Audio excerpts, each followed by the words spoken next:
I'm so Hello. excited to chat and learn more about you and your journey as a female leader at Gallaudet. I look forward to talking about it. Yes. Would you mind elaborating about who you are and your role here? My name is Carrie Pezzarossi. I'm the Director of Institutional Effectiveness and Certification with the Office of the Provost. My blended office is kind of boring. It's Institutional Research and Effectiveness. The title itself is misleading. There's a lot of work that goes on behind the scenes. We have a lot of data collection and analysis of that data.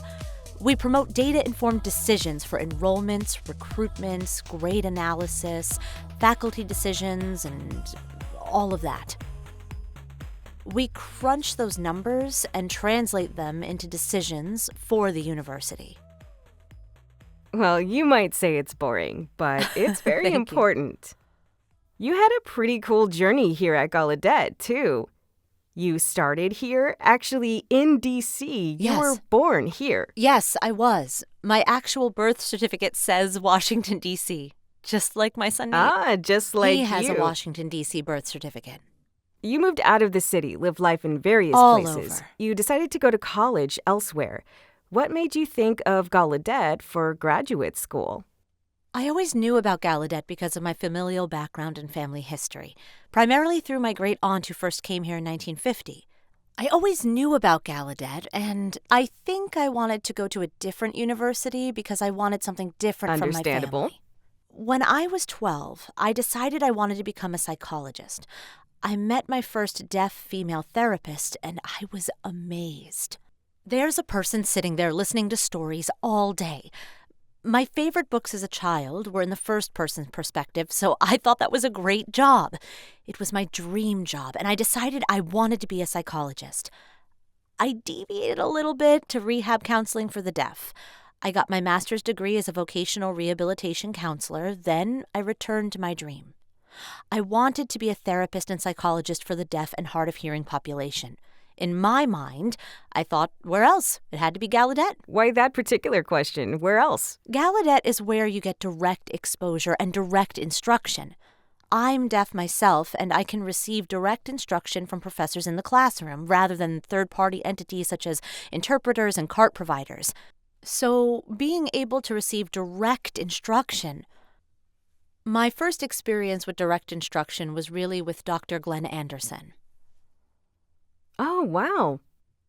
He was a rehabilitation counselor in the graduate program at Arkansas. That really solidified my self-identity as a deaf person who uses ASL. I grew up oral, and seeing ASL in the classroom really helped my identity form. When I came back to the sense that I really should be a psychologist, Glenn nudged me to think about Gallaudet for my PhD. I agreed, and I wanted my doctorate. Where else? Gallaudet has the exposure to direct instruction, and they know how to interact with deaf people, instead of me trying to figure out everything on my own in other universities. Precisely, In trying other to places, apply trying everything. to do it on my own. What does research prove that works? What are the standardized testing practices, the therapy techniques that work? Gallaudet was where I felt was a good fit for me to get my PhD. On a personal level, I'm very curious. This often comes up. Deaf people often say Gallaudet is an easy university academically. You've been to other hearing universities, and coming to Gallaudet for your PhD, was it easy or not? Oh, no. It was easy in terms of getting instruction. The barriers of interpreting errors or linguistic errors and trying to figure out what the professor was saying, that barrier was gone. That's what makes The it. content I was learning was not easy. It was still a tough program. Yes. It was still hard. Yes, because a psychology PhD is accredited by the American Psychology Association. They are a hearing organization, and they have expectations of minimums that we have to meet. And there are numerous milestones we have to meet, and those are not easy. What was it like coming to Gallaudet for your PhD after going to school in other universities? How did it feel? It's really hard to define. I am not deaf here. but I am. Yes, right. It's very much a part of my identity, but I'm not the only deaf one. We are all deaf. So because of that, I was not deaf. It became a deprioritized aspect of my identity and who I am. I'm a woman, a mother, a wife, a colleague. Deaf was low on the list. When you're in a room of people and you realize that you're the only one with a certain identity, that identity moves to the forefront and becomes the most obvious. When I got here, that was not as obvious and it wasn't noteworthy. It became like, I think your energy that you spent worrying about interpreters and accommodations can be exhausting. Yes, and you're that's so right. focused on your deafness as Yes. a priority, and here it's like, there's more room to explore Yes, and that's freedom exactly to develop right. with your other identities. For the first time, I arrived, and the focus on my deafness, the worry about an interpreter, was gone. It melted away and left the space. It's now about me, who I am, Carrie. That layer of having to educate and advocate for myself repeatedly was gone, and I got me back. So that experience was very positive. Have you seen the phrase second shift thinking? Tell me more. This tends to be associated with women who have families. Second shift thinking tends to do with women who have full-time jobs. They work 8 hours and then get home and continue to work. They think about who changes the toilet paper. They call the doctor. They call the dentist. Make appointments. Think we're out of milk or butter and have to go to the food store. So they have 2 full-time jobs. Thinking of all these things going on at home is the second shift. This also applies to deaf folks. Not only am I thinking about my job, I'm also thinking about whether I'll get a good interpreter, whether the cart will be accurate and work. Will they pull in some random person to turn on audio captions with errors? That's the second shift thinking that I don't have here. I can fully focus on being here. Tell me more about your journey after receiving your PhD. Congratulations, by the way. Thank you. I'm still shocked. Who has a PhD? Oh, it's me. Yeah, you. You did all that, and you're still here. You've become one of the leaders here on campus. How have you gotten to where you are now from that time onward? That's a complicated question. You became a professor. I graduated in 2008 and worked with the DC government for a year as an ADA compliance specialist for mental health. I realized that government work was not my forte, not my passion. I worked in the state and federal government for many years. I moved to higher education when I was a graduate student here. I taught Intro to Psychology. My first class was 2003. Around that time, I loved it. I looked back and realized every job that I'd had up until that time professionally since graduating from undergraduate school involved some kind of teaching aspect. The irony is that the university I got my undergrad degree from had a strong deaf education program. I passed. I didn't want to be a teacher and decided to major in psychology. So that journey was interesting. Every aspect of my work had involved some kind of teaching, education, or supported learning. And so I got here and taught my first college class. My mind blew wide open. I had to finish my PhD, and I really thought I would be a private practice psychologist or work in a clinical hospital setting. I really thought I would be a licensed psychologist, therapist, and provide assessments, but I pivoted and became a teacher's assistant, a TA. I got my own classes to teach and interact with undergraduate students. So then I got approached to be an adjunct professor for the psychology department's graduate program to teach ethics. I thought, sure. I was young, recently married. I needed a little extra income, so I agreed. And I still felt, this is it. One of my students in the middle of class said, "You can apply for a job in the psychology department. They're hiring right now, and you should apply for it. I thought, fine. I applied, and I got the job. I fell And the into rest teaching. is history. And the rest is history. You became a female leader here on campus at Gallaudet. What was that journey like? Do you feel like Gallaudet really supports female Yes. leaders? I was the GSA, Graduate Student Association president. That was my first. That was part of the novelty of removing the focus on my deafness, an interpreter having to be there if I ran for office anywhere else. It would be a sensational thing for a deaf person to run. Here it's more of, are you capable? Do you have the skills? I was elected as president, and that was my first real foray into leadership. Back then, I never really thought about my being female, not until much later. That was my first taste of leadership, and I really liked it. Seeing the system and how people interacting with different types of people. After a while, I decided to return to Gallaudet as a faculty member. When you become faculty, you kind of have to start over with your career. There's a different system. Being faculty is very different from a 9-to-5 job. It's intensive, and one thing people don't realize is that it's not easy. Faculty work over 40 hours a week with I'm sure, to fit the needs of students. You're there for students. That's a big part of your job, too. Weekends and evenings, being on the phone with students, emailing them, grading work, coming up with lectures and activities to draw your students' attention and have them interact. That's where I really interacted and developed my leadership skills. With my students. I became a faculty fellow for the faculty department here in 2015. I was involved in teaching how to be an effective faculty professor, from research to teaching to service. So that was in 2015. It was nice. It was kind of a taste of being in administration.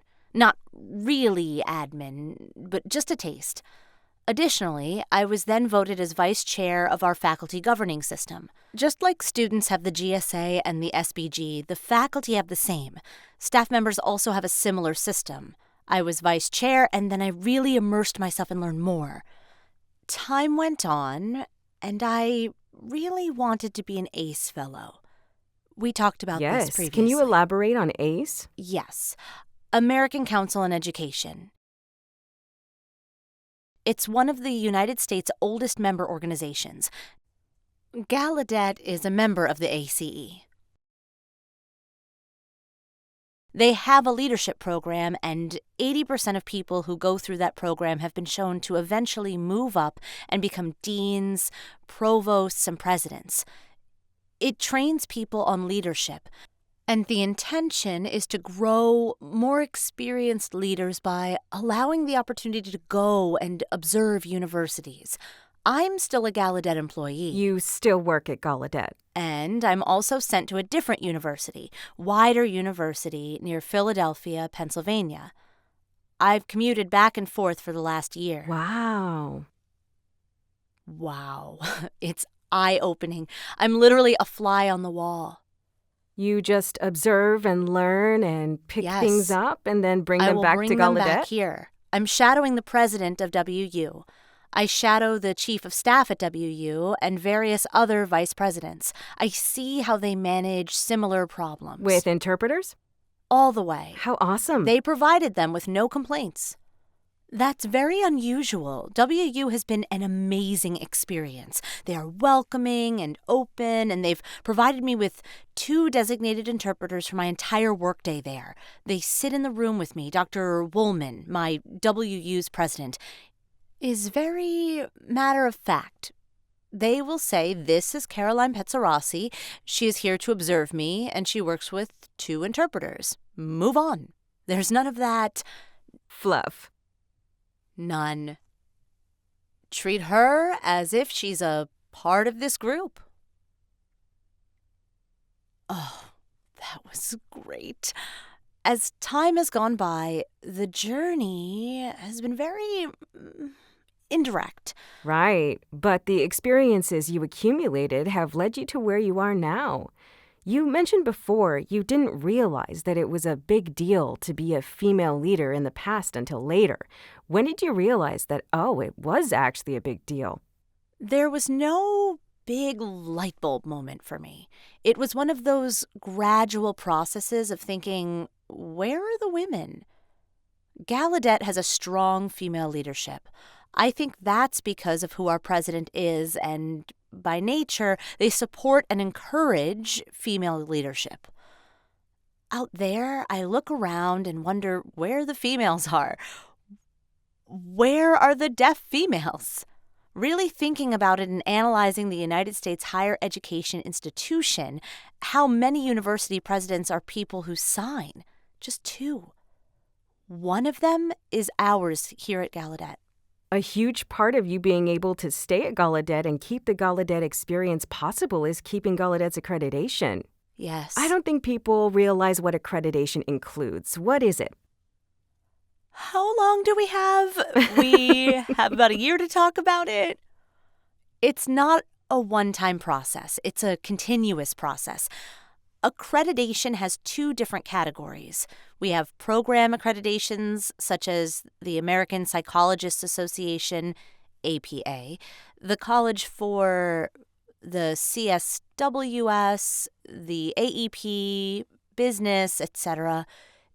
These programs, the counseling program, those are program accreditations. These depend on institutional accreditation.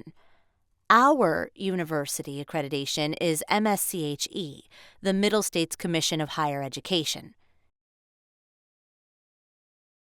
Each college and university that gets any kind of federal funding, financial aid, Title IV, must have institutional accreditation.